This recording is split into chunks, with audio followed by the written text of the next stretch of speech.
함께 오늘 여러분들과 함께 볼 성경의 말씀을 보도록 하겠습니다. 오늘 말씀은 로마서 5장 13절부터 20절까지의 말씀이고, 제가 5장 20절에 기록되어 있는 한 절의 말씀을 여러분들에게 공독하여 읽어드리도록 하겠습니다. 로마서 5장 20절 다 찾으신 줄 알고 제가 공독하여 드립니다. 율법이 들어온 것은 범죄를 더하게 하려 함이라. 그러나 제가 더한 곳에 은혜가 더욱 넘쳤나니. 아멘. 잘 살고 못 사는 것에 대한 그 차이가 무엇인지에 대해서 여러분들과 오늘 이 말씀에 대해서 마무리를 짓고 다음의 말씀으로 여러분들과 함께 넘어가도록 하겠습니다. 제가 3시간에 걸쳐서 우리들 삶 가운데 잘 사는 것과 못 사는 것의 차이가 무엇인지를, 그리고 성도에게 있어서 정말 성공이 무엇이고 실패가 무엇인지에 대해서 여러분들에게 잘 설명을 해드렸을 거라 생각이 됩니다. 그리고 또 우리 성도님들도 말씀하고자 싶어하는 바가 무엇인지를 잘 이해하셨을 것이다 라고 생각이 됩니다. 그런데 사람이 모든 말씀들이 머릿속에서 오랫동안 기억되면 참 좋으련만 어제의 일도 기억 못하는 것이 바로 우리인지라, 제가 여러분들에게 지난 시간에 드렸던 여러 말씀들을 간단하게 요약하면서 오늘의 말씀으로 이어가고 모든 말씀들을 마무리 짓도록 하겠습니다. 제가 시편 48편 7절부터 10절의 말씀을 여러분들에게 읽어드리면서 거기에서 다시스라는 그 배가 등장하더라라고 말씀을 드렸죠. 이 다시스라는 것은 하나의 지명이 아니다라고 말씀을 드렸습니다. 다시스라는 배는 바로 장사하는 배다라고 말씀을 드리죠. 이 장사하는 배는 결국 시편 48편에서도 무엇을 얘기합니까? 결국 그 배가 부수어지더라, 즉 멸망을 당하더라라는 것으로 그 이야기가 마무리 지어집니다.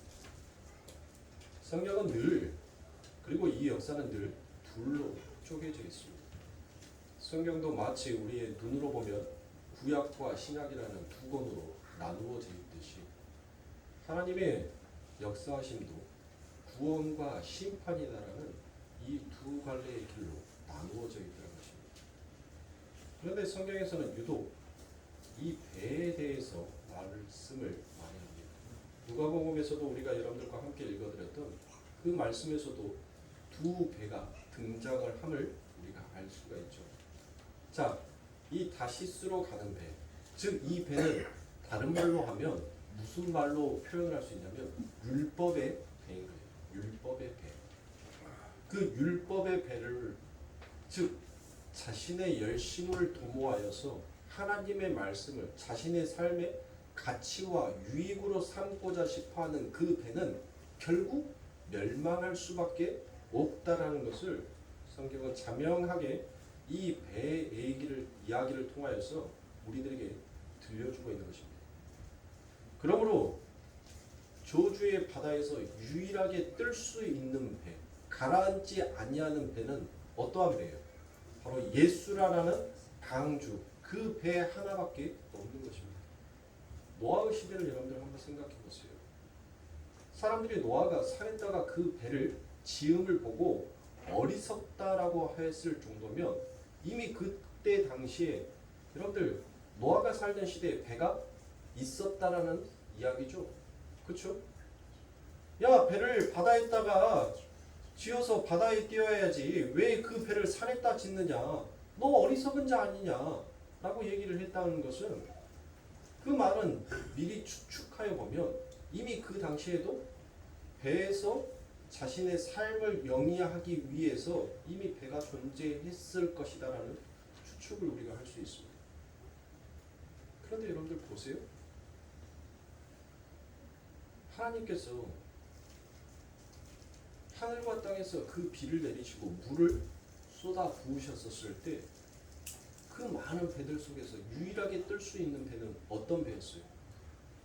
노아가 지었던 그 방주의 배만 그 엄청난 폭우로부터, 그 엄청난 풍랑으로부터 견디고 이겨내리라 것이에요. 그 물살을 이기리라 것입니다. 그래서 성경에서는 늘 두 배를 가지고 상징을 합니다. 우리가 너무나도 잘 알고 있는 표적하면 어떤 표적밖에 없나요? 요나의 표적밖에 없다라고 성경은 그와 같이 얘기합니다. 그래서 요나서에서 보면 여러분들 어때요? 이 요나에게 누가 임합니까? 하나님의 말씀이 임합니다. 그리고 하나님께서 그 요나에게 어디를 가기를 원합니까? 니누에 가기를 원합니다. 그렇죠. 그 니누에 사람들은 여러분들 어떠한 사람이었어요? 이 니누에 사람들과 아수르 사람들은 굉장히 악하기로 유명했던 자들이었어요. 얼마나 악한 정도였냐면 이 이스라엘 포로로 자기 나라를 데리고 갔었을 때 어떻게 데리고 간 줄 아세요? 여러분들 혓바닥에다가 우리가 옛날에 개구리 잡으면 어때요? 개구리를 잡으면은 이게 많이 잡으면은 여러분들 어디다 낄 데가 없잖아요. 그러니까 이 개구리 밑에다가 이 밑에 있잖아요. 밑에를 여기가 제일 살이 연하거든요. 갈대순이 여러분들 굉장히 뻗어요. 그래서 그 갈대순으로 그 개구리의 밑 천장을 구멍을 뚫어서 하나씩 하나씩 끼웁니다. 그래야지 개구리를 뭐 할 수 있어요? 많이 잡을 수 있단 말이에요. 많이 잡을 수 있어요. 이 니느웨 사람들이 또 아수르 사람들이 이스라엘 포로들을 많이 잡아가기 위해서 그들이 혓바닥에 구멍을 내서 쇠를 간통시켜가지고 그걸 연결해서 데리고 갔을 정도로 얼마나 악랄했겠습니까? 한번 생각해 보세요. 그 아픔이 여러분들 느껴지지 아니하신다면 오늘 집에 가셔서 혓바닥에 이쑤시개를 한 번만 살짝 쑤셔보세요. 얼마나 아픈지 보세요.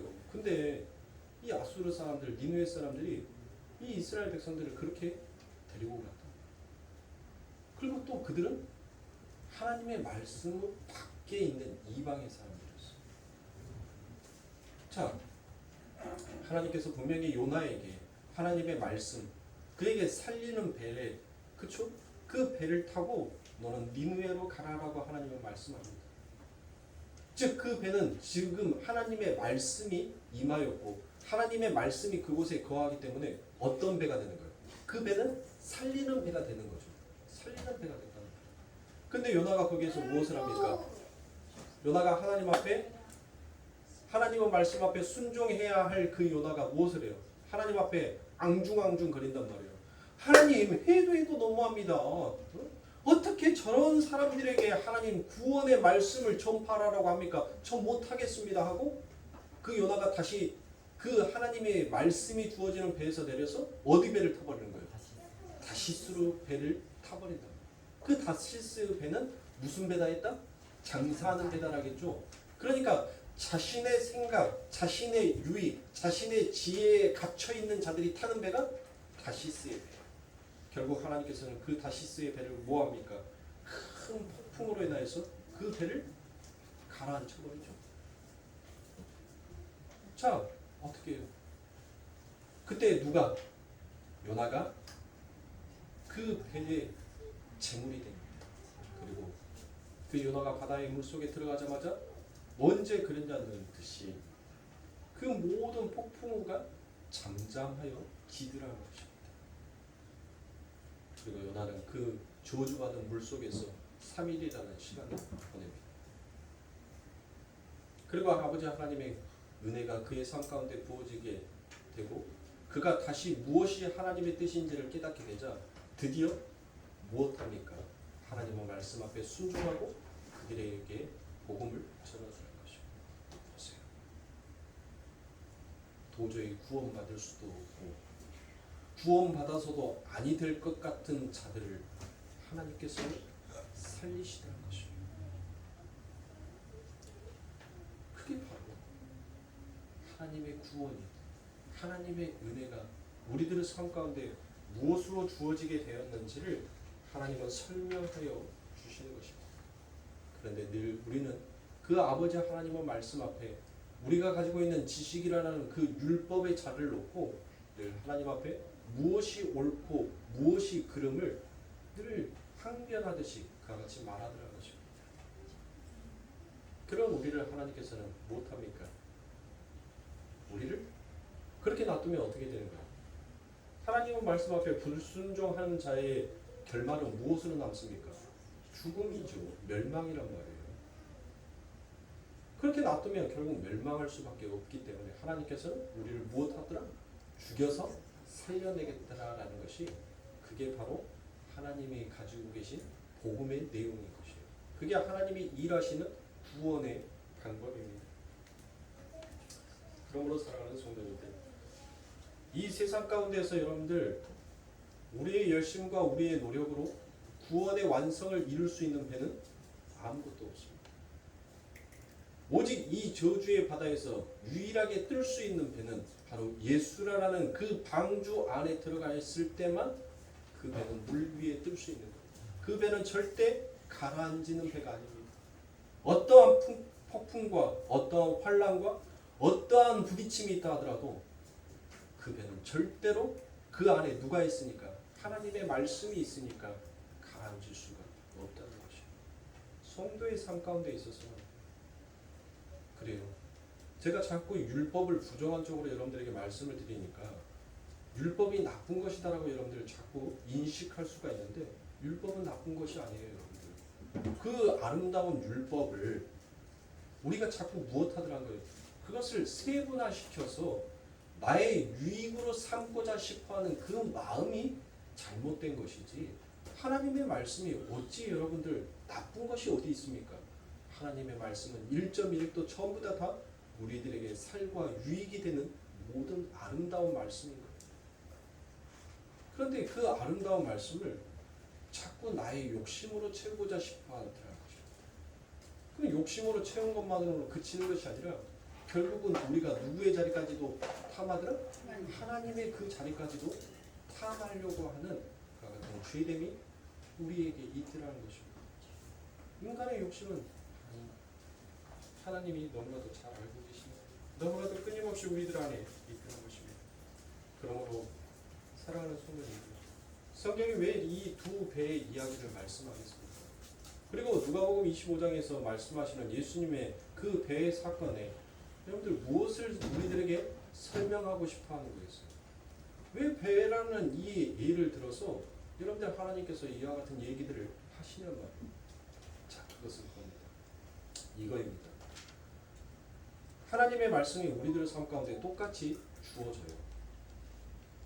오늘 강대상에서 제가 선포하는 이 하나님의 말씀 또한, 태어나는 이 말씀 또한 여러분들 똑같이 주어지고, 이 똑같은 공간 안에서 많은 사람들이 두 길이라는 이 길을 가지고 똑같은 이야기를 듣습니다. 그런데 어떤 사람은 이 하나님의 말씀을 은혜로 받아들이는 자가 있는가 반면에 이 하나님의 말씀을 자신의 삶의 유익을 도모하는 쪽으로 사용하고자 싶어하는 사람 또한 있더라는 것입니다. 지금 성경은 그것을 가루어내는 거예요. 누가 진짜 하나님의 은혜의 방주 안에 타고자 싶어하는지를 성경은 그 부분을 우리들에게 핵심적으로 이야기하고 있는 것입니다. 요나서에서도 말씀하고자 싶어하는 것은 바로 그거예요. 우리가 전부 다 하나님을 섬기고 하나님을 믿고 하나님의 말씀을 안다라고 하지만은 정말 우리들의 삶 가운데에서 그 하나님의 말씀의 방주 안에 다 하나님이 없으면 나는 멸망한 배입니다라고 과연 고백하는 성도의 모습이 우리들 안에 있느냐라는 것을 성경은 묻고 있는 것입니다. 우리는 늘 다시스라라는 그 장사하는 배에 올라타기를 원해요. 왜요? 나의 가치와 나의 존재성이 더욱더 위대하다라는 이 생각을 우리는 한시도 내려놓지 못하기 때문입니다. 나를 창조하신 분이 얼마나 위대하시고 얼마나 놀라우신 분인지를 우리는 늘 우리들의 삶 가운데서 그것을 자각하여 그것을 늘 잊어버리기에, 그래서 우리는 시시때때로 하나님의 은혜의 방주의 배가 아닌 다시스라라는 우리들의 삶의 가치와 유익을 쫓아가는 그와 같은 배에 늘 오르고자 싶어 하더라는 것입니다. 그것이 우리들의 삶 가운데 크다큰 오류입니다. 그래서 누가복음 아까쯤에 25장이라는데 누가복음 5장 우리가 1절부터 10절의 말씀을 읽어드렸죠. 거기에서 누구 배가 나옵니까? 시므온의 배가 나온다라고 여러분들에게 말씀을 드렸죠. 자, 시므온은 무엇이었었어요? 제가 무엇이다라고 했습니까? 광야라겠죠. 그것은 결국 기근이 있고 기갈이 인생의 배다라는 것입니다. 시므온의 배라는 것은 그들이 열심히 율법의 도모를 하고 있지만 결국 그것은 그들의 삶 가운데 채워지지 아니하는 바로 사막과 같은 광야 같은 기근과 기갈이 가득한 그와 같은 배였다라는 것을 하나님께서는 말씀하여 주십니다. 그것을 지금 설명하여 주고 있는 것입니다. 저자가 누구에게? 이 성경의 글을 읽고 있는 독자에게. 그리고 거기에서 베드로는 제가 무엇이다라고 얘기했습니까? 페트로, 반석이다라고 얘기했죠. 반석에서는 샘물이 흘러나와야 하는데 하나님으로부터 단절되어 버린 인생에서 정말 그 반석에서 나와야 할 샘물이 나오지 못하는 메말라 버린 반석이 되어버린 늘 쉽게 깨져버리기 쉬운 그와 같은 반석이었다는 것을 하나님께서 보여주신 것입니다. 그래서 베드로가 여러분들 무엇했습니까? 예수님께서 그 베드로에게 말을 하죠. 그때 베드로가 너 물고기 좀 잡았니? 라고 묻습니다. 아니요. 내가 날새기로 그물을 내렸건만 나 한 마리도 못 잡은 것 같아요. 내가 원하는 만큼 잡지를 못했습니다라고. 여러분들 베드로가 그물을 내렸는데 베드로와 시므온은 여러분들 무엇이었습니까? 직업이 어부였단 말이에요. 그래서 그들은 바다의 풍랑, 바다의 바람만 불어도 그 바람의 냄새를 맡고 배를 띄워야 할지 배를 띄우지 아니하고 육지에 오늘은 머물러 있어야 할지 그것을 너무나도 잘 알고 있었던 사람이었어요. 근데 그들이 수고했단 말이에요. 수고를 했는데 여러분들 못합니까? 그들이 원하는 만큼 그들의 욕심이 충만하게 채워질 만큼의 고기를 잡지 못했다는 뜻이에요. 그래서 이 베드로가 예수님 앞에 무엇이다라고 얘기합니까? 내가 밤이 맞도록이다라는 그와 같은 말을 합니다. 이 밤이 맞다라는 말은 여러분들 그 한 나라의 한 나르 밤이 아니에요. 예수님을 만났을 때 그 전날의 밤을 이야기하는 것이 아니라 바로 이 베드로의 인생의 모든 삶이 바로 그와 같이 밤과 같았다는 것을 얘기합니다. 내가 밤낮, 내가 흑암과 어둠과 공허와 그 질서가 잡혀지지 아니하는 세상 가운데에서 내가 열심히 수고하였지만 내 욕심을 채워주지 못하였습니다라는 그것을 말하는 거예요. 그래서 여기에서 수고라고 되어 있는 이것이 바로 헬라어로 코피아오입니다. 코피아오. 이 코피아오라는 것은 부여된 수고, 부여된 노동이다라는 것과 같은 뜻이 있어요. 자, 코피아오. 자, 그게 무엇이다? 부여된 수고, 부여된 노동이다라고 여러분들에게 말씀을 드렸죠. 그러면 이 히브리 사람들에게는 이 코피아오라는 이 단어만을 딱 말했었을 때 그들은 머릿속에서 어떤 말씀을 딱 먼저 생각을 했냐면 바로 너희가 지키면 복받고 안 지키면 저주할 것이다. 신명기 28장에 나오죠. 그것이 결국 뭐예요? 율법이죠. 율법을 말하는 거예요.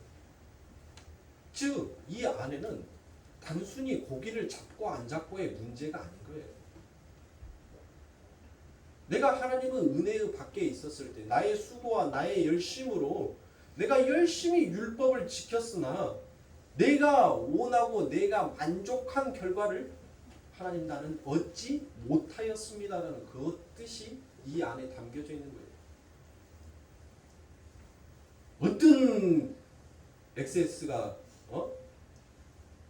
하나님의 말씀에 순종하니까 그물이 찢어질 정도로 고기를 잡았다라고 그렇게 해석을 합니까? 성경 다시 보아야 돼요.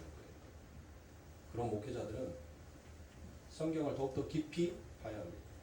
그건 육신의 눈으로 성경을 해석하고 보았기에 그와 같은 해석이 나옵니다. 성경은 예수를 이야기하고 구원이 무엇이고 하나님의 은혜가 무엇인지를 설명하기 위한 모든 하나님께서 우리들의 삶의 일상의 예를 통하여서 하나님과 말씀하여 주고 있는 거예요. 왜요? 우리가 미련하고 아둔하기에 하나님에 담겨져 있는 그 비밀 무스테리온을 우리가 알아듣지도 못하고 깨닫지도 못하기 때문에 하나님께서는 늘 이와 같은 예화를 들여서 우리들에게 설명해 주고 있는 것입니다. 자, 보세요. 밤이 맞도록 자기들이 열심히 노력하고 열심히 지켰단 말이에요. 분명히 신명기 28장에서는 너희가 지키면 아니 나가도 들어와도 내가 숟가락을 떠도 숟가락을 내려놔도 모든 것이 복을 받아야 되는데 어때요? 베드로의 삶은 어떠했습니까? 눈만 뜨면 뭐예요? 아니 차고 넘치는 축복이 아니라 눈만 뜨면 다시 수고의 시작이 늘 자신의 삶 가운데 있었던 거예요. 그러니까 뭐합니까? 만족함이 없죠. 늘 고달픈 인생이니까 늘 부여된 수고의 노동이니까 그들이 힘들었던 것입니다. 근데 예수님께서 말씀합니다. 무엇을 말씀합니까? 베드로에게 가자. 깊은 바다로 가자. 여러분들 사실상 깊은 바다에서는 여러분들 물고기가 잘 돌아다니지 않습니다. 그리고 그 깊은 바다까지 그물을 내릴 수 있을 만큼의 그와 같은 그물 또한 있지도 않아요. 그런데 예수님의 말씀을 듣고 드디어 갑니다. 그리고 그들이 예수님의 말씀에 의해서 무엇합니까? 그 그물을 내린 겁니다. 그런데 거기에서 놀라운 일이 일어나죠. 어떠한 일이요? 물고기가 그물이 찢어질 정도로 잡혔다라고 얘기합니다. 여러분들 이 물고기는 여러분들 제가 무엇이다라는 것을 첫 시간에 여러분들에게 설명해 드린 바가 있죠. 물고기 하면 뭐다? 닭을 하겠죠. 닭을. 이 닭이라는 것은 무엇을 그 안에 내포하고 있어요? 바로 연합과 다산과 증대라는 이와 같은 것들이 그 안에 함축되어 있는 단어가 바로 닭은 물고기다라고 얘기를 했죠. 그 물고기가 그물이 찢어질 만큼 잡혔다라고 되어 있습니다. 그런데 실질적인 헬라어 원문에 보면 그물이 깨지다, 조각나다라고 이와 같이 되어 있습니다. 왜 그러냐면 거기에서 그물이 찢어졌다라고 되어 있는 그 단어가 바로 헬라어에서는 디알그레소라고 되어 있습니다. 이 디알그레소라는 것은 조각조각 나서 깨지다라는 그와 같은 이야기입니다. 여러분들 한번 생각해 보세요. 그물이 조각조각 나서 깨질 수가 있나요? 우리 개역 성경에서는 그물이 찢어졌다라고 표현을 하니까 사람들이 그와 같은 많은 오역들이 나오는 거예요. 그러나 헬라어 원문에 보면 이 단어를 디알그레소라고 그와 같이 표현합니다. 조각조각 깨지다라는 것입니다. 그러면 제가 전자에 여러분들에게 말씀 설명드렸던 그 부분과 이 후반부의 말씀이 여러분들을 무엇합니까? 하나로 일관성 있게 쭉 그 이야기가 내려오죠.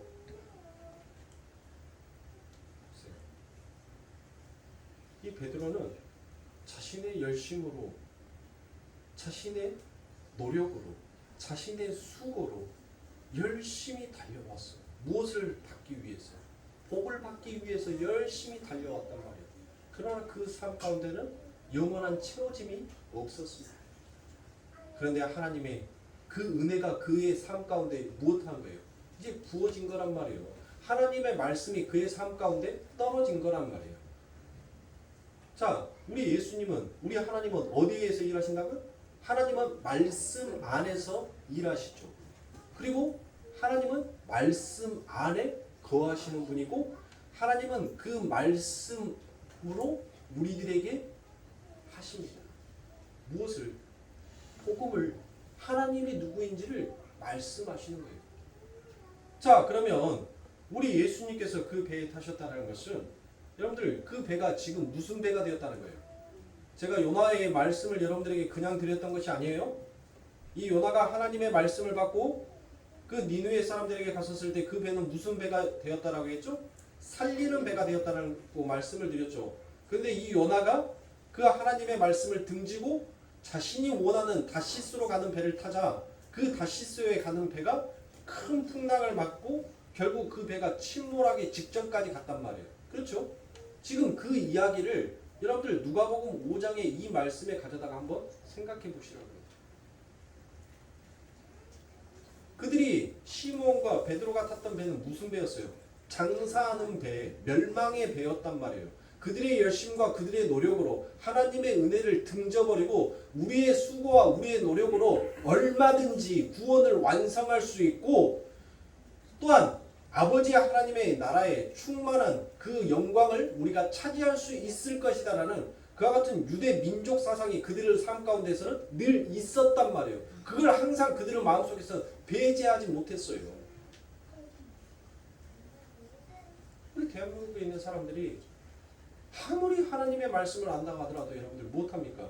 우리 마음 안에 갖고 있는 그 기복을 버리지 못하는 것처럼 이 이스라엘 민족들도 자기들만의 가지고 있는 유대 민족 사상이라는 것이 있었어요.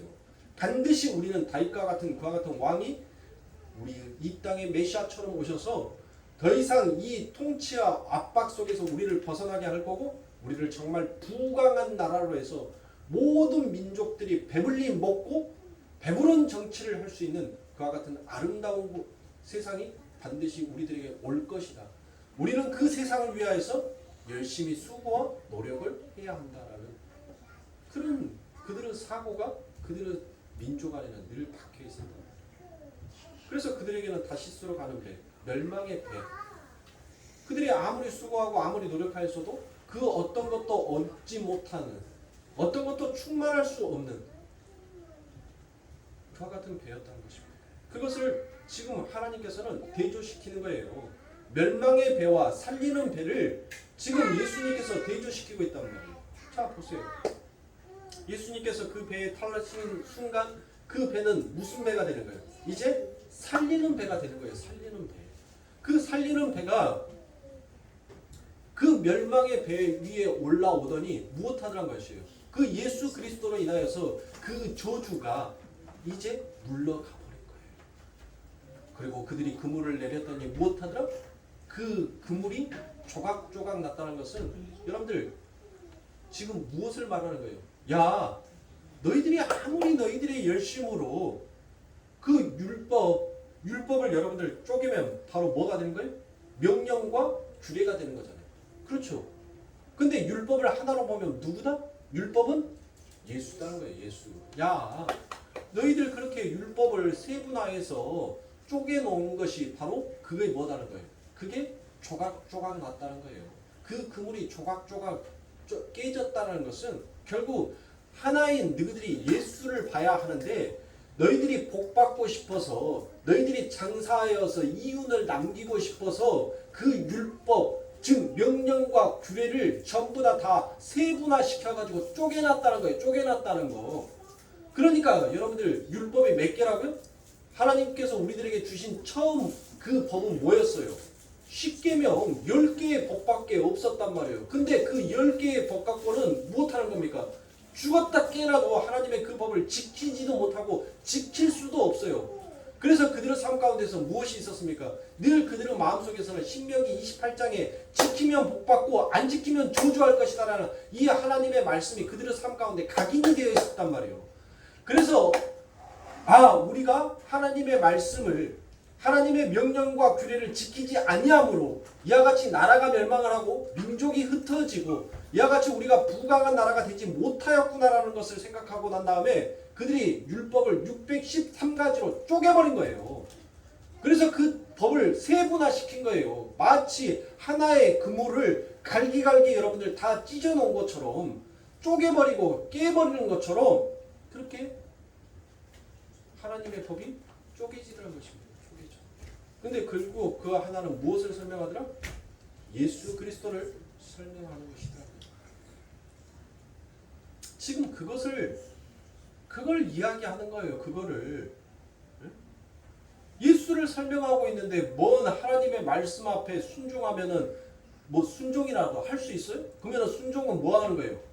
인간의 의지에 달려 있는 거 아닙니까? 그러면 구원도 인간의 의지에 있는 거예요. 그렇게 말한다면 하나님 말씀 앞에 순종하면 그물이 찢어질 만큼 물고기가 여러분들 잡히더라? 그러면 그 이후의 말씀은 어떻게 할 거예요?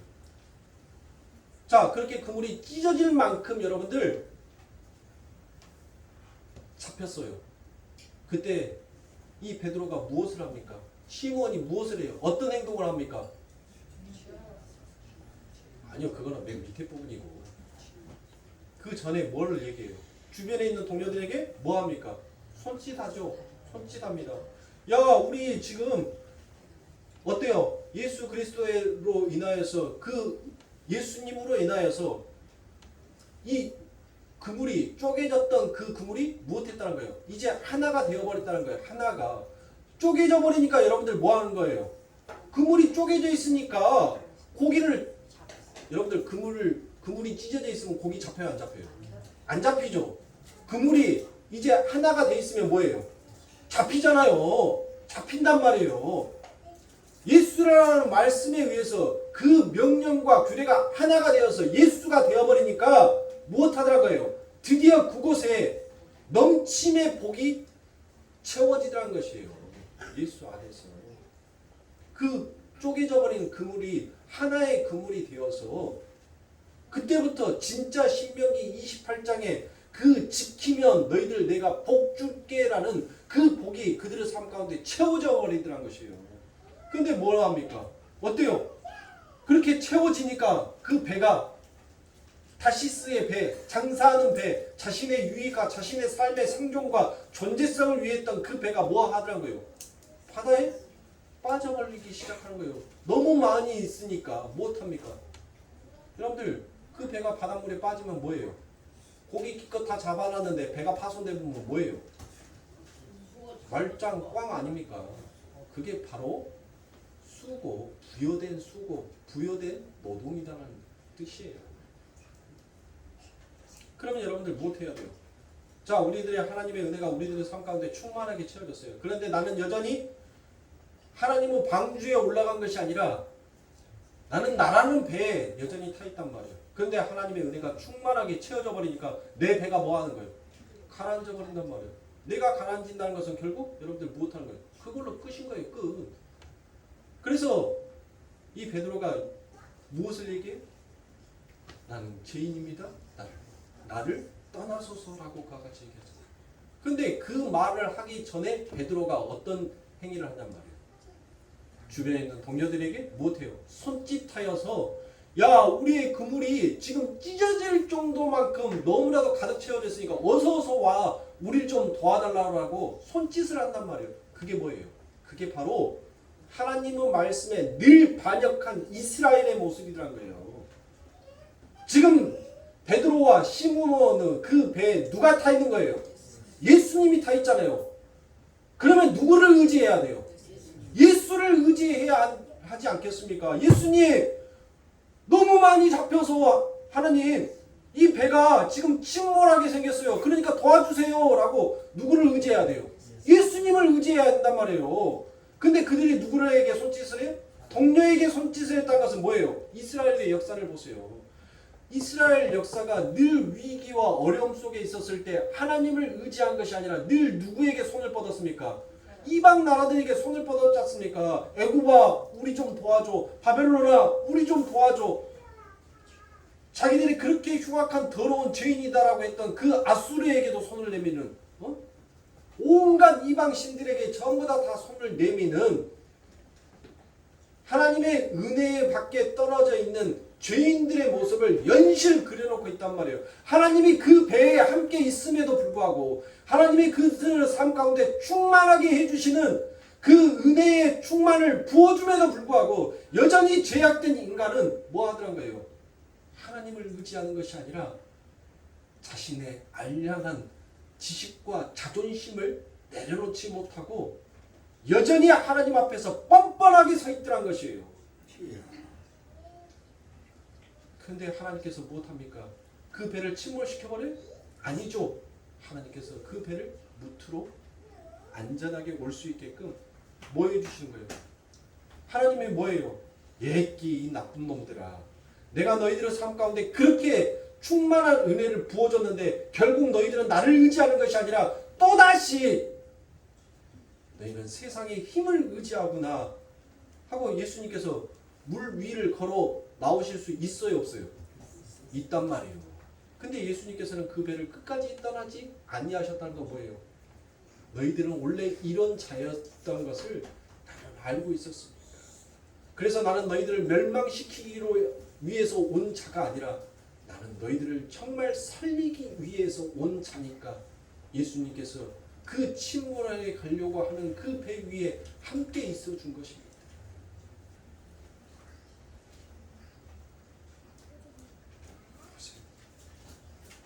하나님의 은혜가 부어지기 전에 베드로의 모습, 그는 하나님 앞에 무엇으로 얘기합니까? 하나님, 나는 죄인입니다 라고 이 누가복음 5장의 이야기가 끝나버립니다. 그런데 그 뒤에 이 베드로의 모습이 예수님의 말 한마디로 그의 삶이 이제 바뀌기 시작합니다. 베드로야, 이제 너 이거 하는 사람이 아니라 이제 사람을 낳는 사람이 되어야 되지 않겠냐.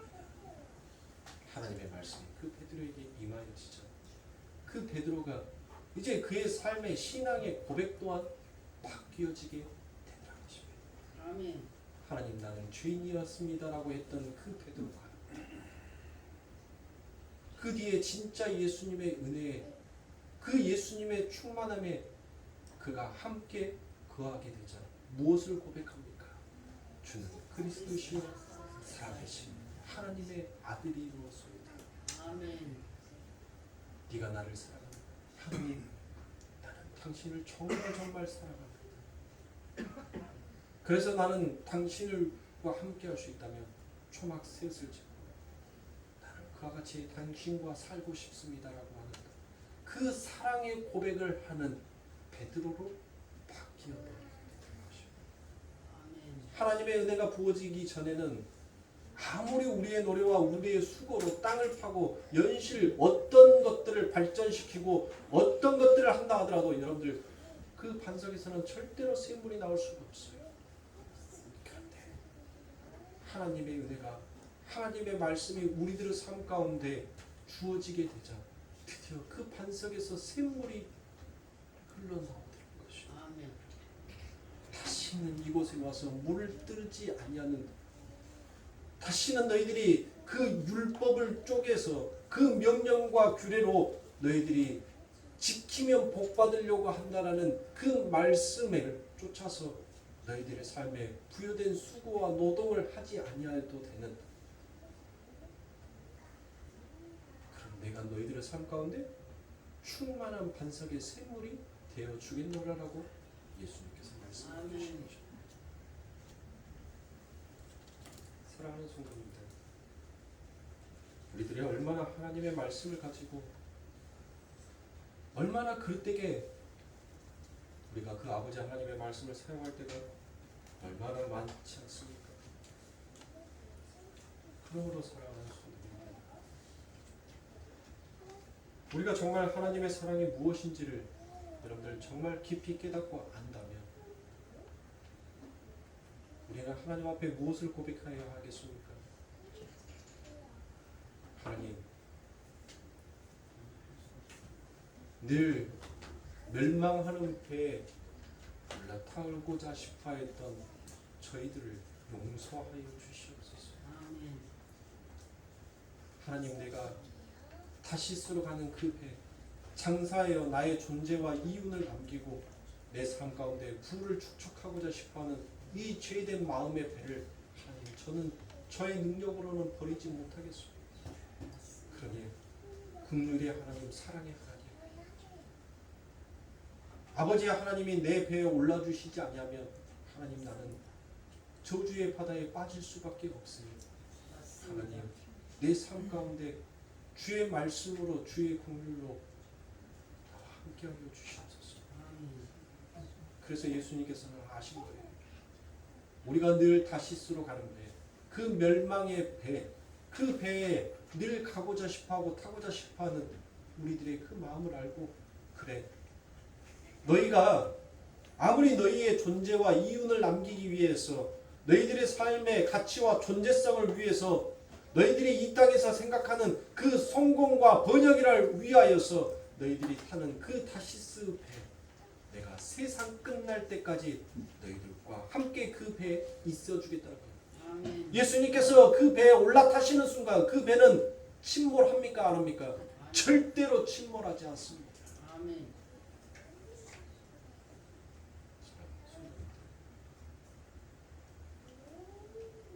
우리가 이 땅에서 조금 넉넉하게 사나, 우리가 조금 이 땅에서 좀 궁핍하게 사나, 여러분들, 사람이 태어나서 사람이 죽는 것은 다 공평한 거죠.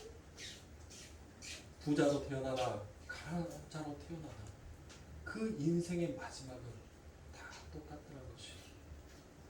그래서 모세는 시편 90편에서 이와 같이 말하지 않습니까? 시편 90편 9절부터 10절의 말씀에 보니, 우리의 모든 날이 주의 분노 중에 지나가며 우리의 평생이 일시간에 다하였나이다. 우리의 연수가 70이요 강건하면 80이라도 그 연수의 자랑은 수고와 슬픔뿐이요 신속히 가니 우리가 날아가니이다라고 그와 같이 그렇게 남기고 그렇게 열심히 살아왔던 우리들의 인생, 결국은 수고와 슬픔으로 끝날 수밖에 없는 것이 이 역사를 살아가는 모든 인생의 종착역인 것입니다. 그러므로 사랑하는 성도님들, 제발 이제 곧 있으면 우리 송구 영신 예배 드려요. 한 해 결산을 하는 송구 영신 예배, 이제 손가락으로 세 개만 접어보면은 여러분들 이제 4개인가요? 4개. 아직 9월달 안 됐으니까 4개만 접으면 이제 송구 영신 예배 드려요. 2023년도 안녕이에요. 이제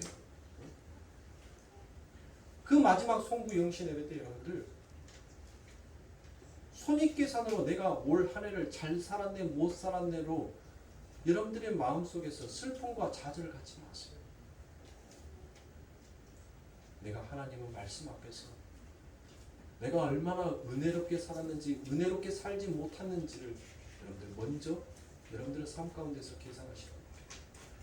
그럼에도 불구하고 우리들의 삶 가운데 늘 부어주시는 하나님의 은혜를 생각한다면, 여러분들 올 한 해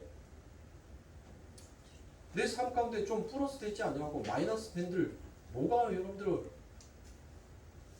여러분들의 그의 감정을 뒤바꿀 수가 있냐고. 영원한 기업이 되시고 하나님의 능력이 있으신 그 예수님께서 그 하루하루를 은혜 가운데 나와 함께하여 주고 있다는 그 사실이 내 삶에 더욱더 뚜렷한 소망의 빛으로 다가온다면, 여러분들 우리는 다시 일어설 수 있는 거예요. 다시 뛸 수 있는 거예요. 모든 사람들에게 공평하게 오지만 단 한 번도 살아보지 아니한 날이 있습니다. 그게 뭐예요? 모든 사람이, 이 인류를 사는 사람들에게 여러분들 단 한 번도 살아보지는 않았지만 매일 오는 것이 있단 말이에요. 그게 뭔지 아세요? 매일 오는 날. 그게 바로 내일이에요. 내일. 모든 사람들에게 단 한 번도 살아보지 않았잖아요. 우리가 내일을 먼저 살아봤습니까? 안 살아봤단 말이에요. 근데 매일 우리들의 삶 가운데 오는 날이잖아요. 오는 날. 우리는 살아보지 아니한 그 인생을 여러분들 무엇합니까? 우리 예수님께서 먼저 살아주셨어요. 우리는 그 길을 가고 있는 거예요. 그 길을. 그러니까 우리에게는 은혜인 것입니다.